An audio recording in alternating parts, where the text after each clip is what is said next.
पूजने बड़े भाई जी के चरणों में सादर अभिनंदन। गुरु चरणों में उपस्थित गुरु महाराज जी की प्यारी सत्संग,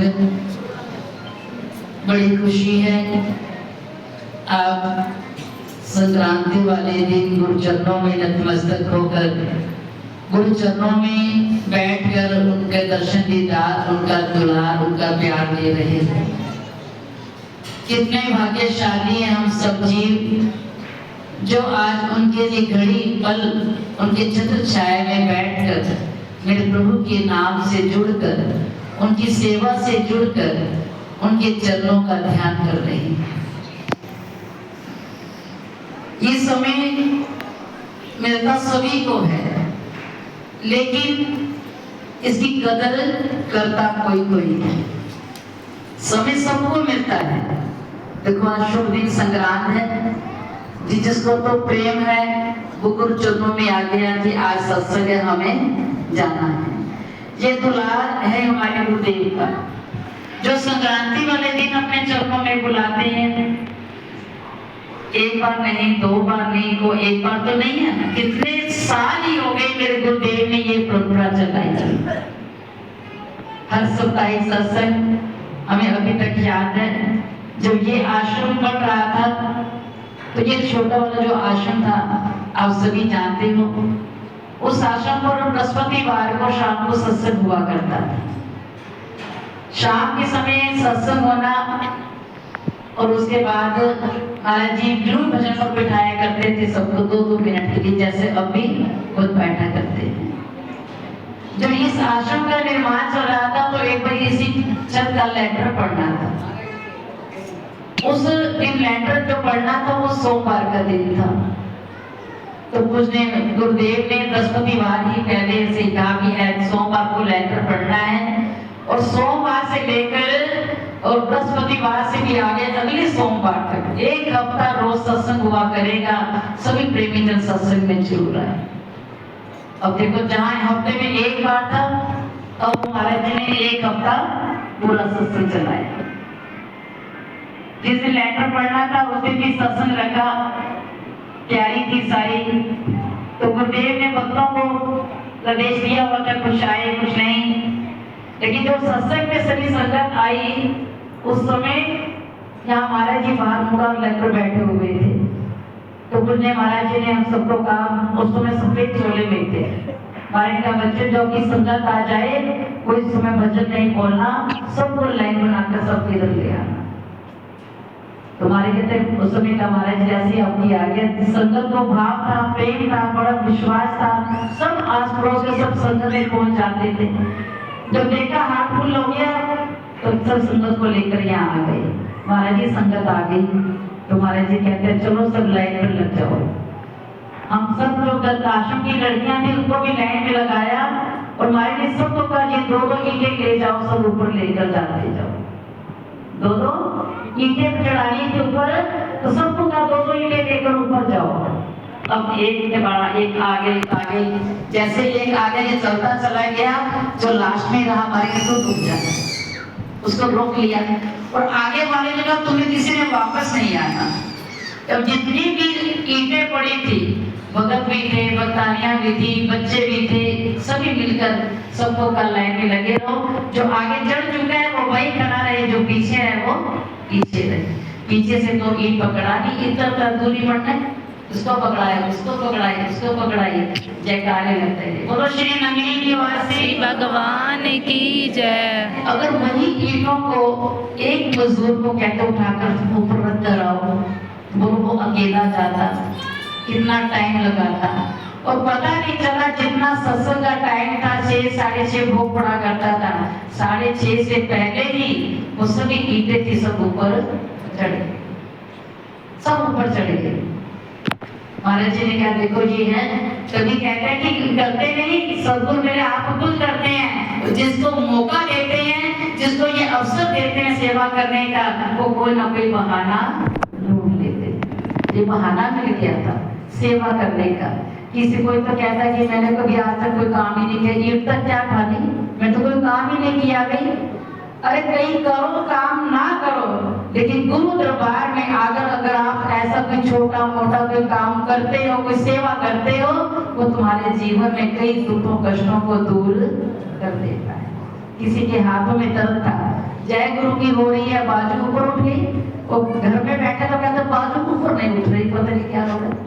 दवा भी खाते हो, डॉक्टर से इतनी दवा खाई, आराम नहीं आया, तो गुरु महाराज जी के दरबार की 2 ईंटें उठाकर बाजू यहाँ से जयकारे तक पहुंच गई। बोलो श्री नगली निवासी भगवान की जय। ये है गुरु की रहमत, ये है गुरु का दुलार, ये है हमारे गुरु का प्यार।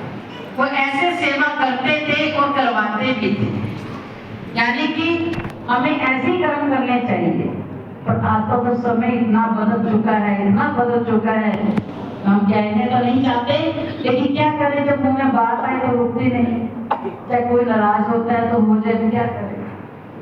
आज तो किसी को चाय पानी भी दे दो तो कहते हैं पानी चाय पड़ी, गिलास भी उठा कर ले जाओ, हम बैठे हैं भाई, बैठे करते हैं हम लोग ऐसे, वो करते हैं। अगर आप दरबार में आए हो, तुम्हें किसी ने पानी चाय दिया है दरबार में से, अब बैठे हैं कि हमारे से आगे मुझे चाय पीली उठाकर को ले जाए, अरे तो खुद उठ कर चला जाएगा तो सेवा खुद अपने हाथों से कर लेगा। ना जाने कि जो तुझे 4 गोलियां खानी, वहां पर तेरी 2 दवा गोलियां रह जाएंगी। भाव रखकर तो देख, भाव रखकर देखो, अगर तेरी 2 कप चाय के हैं तो 4 माह और पड़े, तुम्हें 6 हो गए, 1 प्लेट पड़ी वो भी होगी 7 हो गए। अरे एक बर्तन गुरु दरबार का मांझा हुआ, हमारे मन की सफाई हो जाए। घर में बर्तन रोज मांजते हैं, लेकिन आजकल तो वो भी नहीं मांजते, वो भी नहीं मांजते। ये थोड़े दिनों में हम किसी के घर गए, इतना छोटा सा मकान था, 2 कमरे हैं, 1 किचन है, छोटा सा बरामदा है। वहां पर गए तो उनके घर काम वाली आई थी, पोछा भी लगा रही है, उसने कपड़े भी धोने हैं, उसने बर्तन भी मांजने हैं, सारा काम करना है उसने। तो उनसे बताने से पूछा, ये काम करने वाली कहती भाई जी हाँ, नहीं होता, कोई भी नहीं करता, रात के बर्तन पड़े हैं, सुबह काम वाली आकर करेगी।